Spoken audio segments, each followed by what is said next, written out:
Hey, what's up tech fans? Elric here. Now we all know that VR is becoming total reality. VR of yesterday was the imagination, but now it's becoming the thing of today, and we're going to be building a totally virtual reality based system working with the people over at AMD, Corsair, and a few others.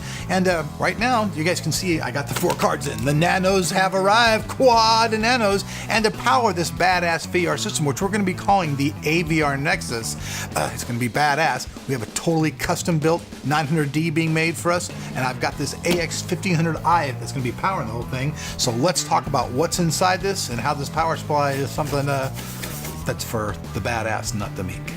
Let's go. All right, folks, so any good unboxing and first look, obviously you want to see what the box you're getting it in. So the front of the box is this, and inside are all the cool facts, and you can even see how they have a mocked up edition of seeing inside of the PSU, so you can see what the guts are. We'll go ahead and just drop that down. On the side is basically just, once again, the name of the product. And both sides are exactly the same. Nothing special about those. And then on the back, it just tells you a little bit about their link software and stuff like that, and their power curve and that stuff. But you guys want to actually see what's in this box. So I'm going to go ahead and just pop the cap here.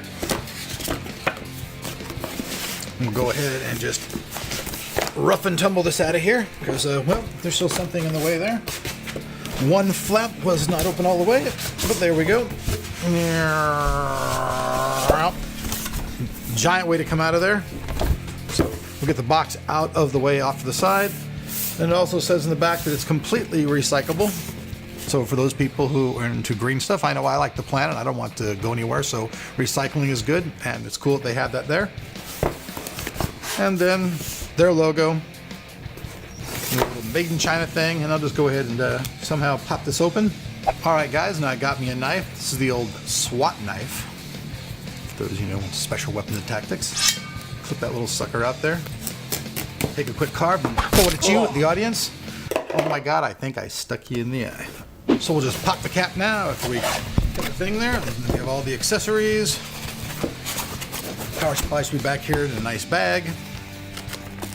So let's just start out by taking everything out, and then we'll discuss it all. So there's a nice big giant bag right here. This is going to contain all of your cables and all the other stuff.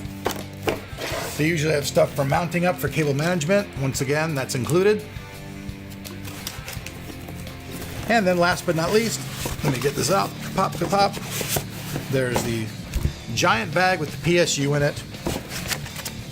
All the warranty information, all that good stuff. And then last but not least, the giant power cable. And you guys can see, because this thing is so huge, it doesn't take a standard power cable, it takes a different type altogether for high voltage.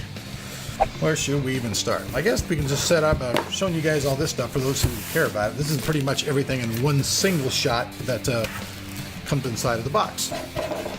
Other than my nifty knife, you don't get that, sorry.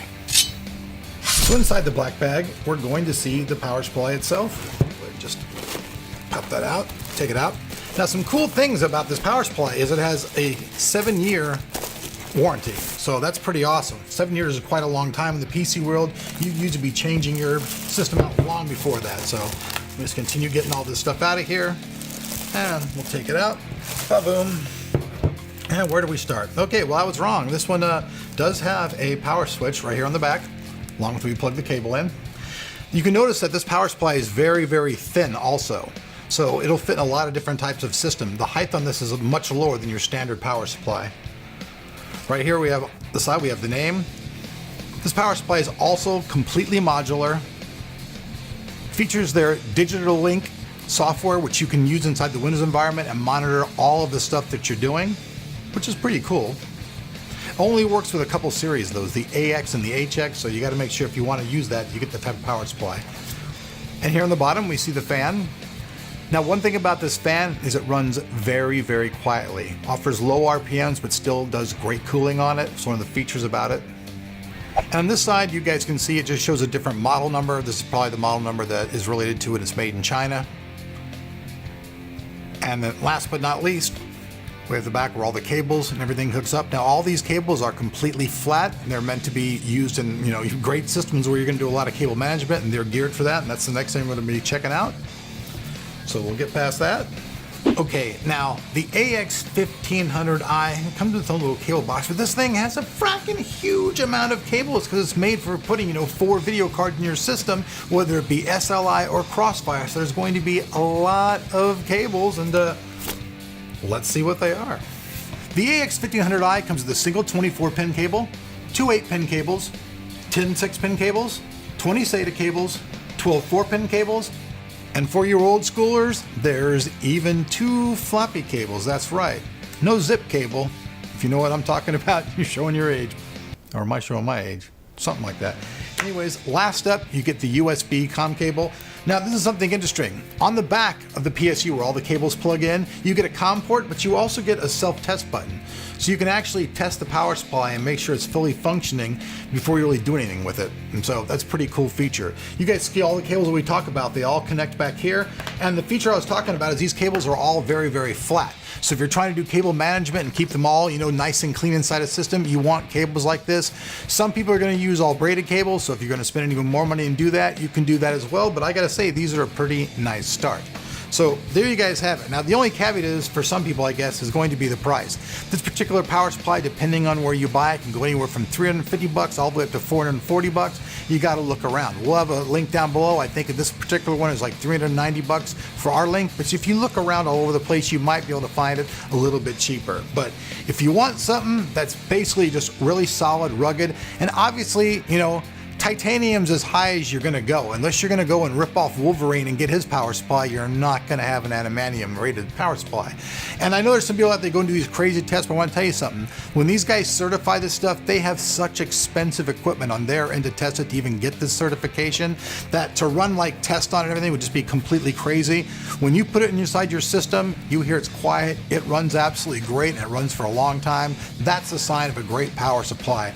And using their software, when you're inside of the Windows environment, which is pretty cool, you guys can monitor all kinds of different stuff about the power supply. You can monitor what's going on with the heat, change the fan, all that other good stuff. And if you want something for free to monitor everything in your system, you guys should check out CAM, because we've been showing that quite a bit and using it, and it's actually pretty cool, completely free software that we'll have a link to at the end. But at the end of the day, like I said, this power supply is slightly a little bit pricey, but is it really pricey? I mean, if you're going to be putting in 4 video cards, that could cost you up to what? Like, say, you know, $1,500, $2,000, depending on what card you're using. I mean, there are cards out there for people who are doing giant workstations and they want something that's going to work. So I'm going to put my faith in this one, and hopefully this new system is going to be really badass. The AVR Nexus will be bad freaking ass. All the parts are so... I definitely probably won't go blah, blah, blah money-wise, because as far as money-wise goes, this system's going to be filthy expensive. Like usual, pricing availability will be down there, like I said, below that like button. You guys know what to do. I'm Elric. You guys have been watching Tech of Tomorrow, and there's all kinds of cool stuff coming up in the next week, and after next week, and there's going to be even more crazy stuff. Some of you people out there know what I'm talking about, but exciting stuff around the corner. See ya.